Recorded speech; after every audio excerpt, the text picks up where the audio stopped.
for Ukraine! Fighter jets for Ukraine! Fighter jets for Ukraine! Fighter jets for Ukraine! Air defense for Ukraine! Air defense for Ukraine! Air defense for Ukraine! Air defense for Ukraine! Air defense for Ukraine! Air defense for Ukraine! It's great to see that every single protest we have, there's a few new faces among us. We thank everybody who comes here to support us. And let everybody know that we welcome every single person who might want to join our community and to say their own words, in their own minds, how they support Ukraine and how they would like to end this invasion of Ukraine by the Russian terrorist regime. And of course, I would also like to thank the many regulars that come here every single time that we have our protests. It's because of you, my friends, that we are able to continue to spread our message consistently.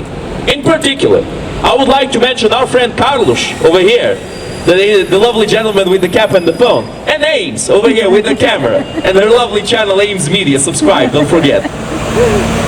Because these people are helping us spread the message worldwide. This is not a local message. This is not something that matters only to Ukrainians or only to Ukrainians and Russians. This is something that matters for everybody all over the world. Because as has been spoken before, radiation does not respect borders. And the only thing that's preventing the Russian terrorist regime from using nuclear weapons is their fear of retaliation from the West. Of course, the Russians know that nobody else besides the West will ever care or do anything at all if Russia uses nuclear weapons. They know that the liberal world, that the free world is going to do something about it. That they're not going to remain silent. They know that these are the countries where life is best. These are the countries where people want to live in because they have the freedom and the opportunity to improve their livelihoods, to have a future, to speak out their mind, unafraid of getting killed tomorrow, whether it be with suicide, with 7 bullets in the head, with some Novichok in the breakfast, or perhaps by a somersault out of a window. We have to realize that these deaths of the people who oppose Putin are not a coincidence.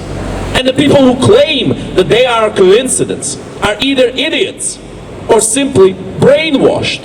We have to understand this, my friends. Because of course, as we always have to remind you, as we always have to remind everybody in the world, and sometimes even fellow Ukrainians, a treaty with Russia can never be trusted. That is the most certain historical lesson that we have learned with this entire endeavor. We have seen what happens with anybody who tries to come to some kind of a peaceful agreement with the Russian terrorist regime. We have seen what happened to Prigozhin when he tried to come to a peaceful settlement with Putin. At the very first moment that Putin felt that he could have Prigozhin, he had Prigozhin. And then, well, the Wagner Group is no longer the same anymore. The pinnacle, the rulers of the Wagner Group are all dead. And they have been, to a large extent, incorporated inside of the Russian military. Let's not forget about that. Is that the future that we envision for us? Is that the future that we envision for the whole world? To keep playing nice with terrorist regimes, to keep trying to appease them as they kill more and more people, as they exterminate entire nations, as they impose their will on those who do not want to be part of it. Is that the future in which we want to live? Or do we want to live in a better future? Unlike the past. And of course, and as we must not forget, Putin wants to return to that genocidal past, and he has spoken about this himself when he said that the collapse of the Soviet Union was the greatest catastrophe of the 20th century. That is what Vladimir Putin said. Those are his words. And those who haven't heard them should check them out for sure. He's speaking about the same Soviet Union that has caused the deaths of 20 million of its own people. 20 million. And that's just during Stalin's rule. That is more than what the Nazis have managed to kill. And let's not forget about that. Let's not forget about the fact that the Soviets and the Nazis are birds of a feather.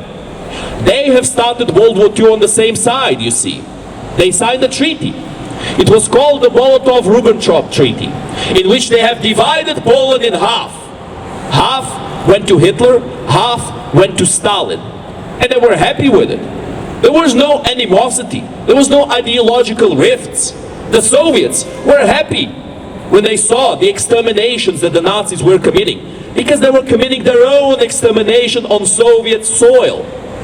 When the Nazis were perpetrating the Holocaust, have divided Poland in half. Half went to Hitler, half went to Stalin. And they were happy with it. There was no animosity. There was no ideological rifts. The Soviets were happy when they saw the exterminations that the Nazis were committing, because they were committing their own extermination on Soviet soil. When the Nazis were perpetrating the Holocaust, have divided Poland in half. Half went to Hitler, half went to Stalin. And they were happy with it. There was no animosity. There was no ideological rifts. The Soviets were happy when they saw the exterminations that the Nazis were committing, because they were committing their own extermination on Soviet soil. When the Nazis were perpetrating the Holocaust, have divided Poland in half. Half went to Hitler, half went to Stalin. And they were happy with it. There was no animosity. There was no ideological rifts. The Soviets were happy when they saw the exterminations that the Nazis were committing, because they were committing their own extermination on Soviet soil. When the Nazis were perpetrating the Holocaust, have divided Poland in half. Half went to Hitler, half went to Stalin. And they were happy with it. There was no animosity. There was no ideological rifts. The Soviets were happy when they saw the exterminations that the Nazis were committing,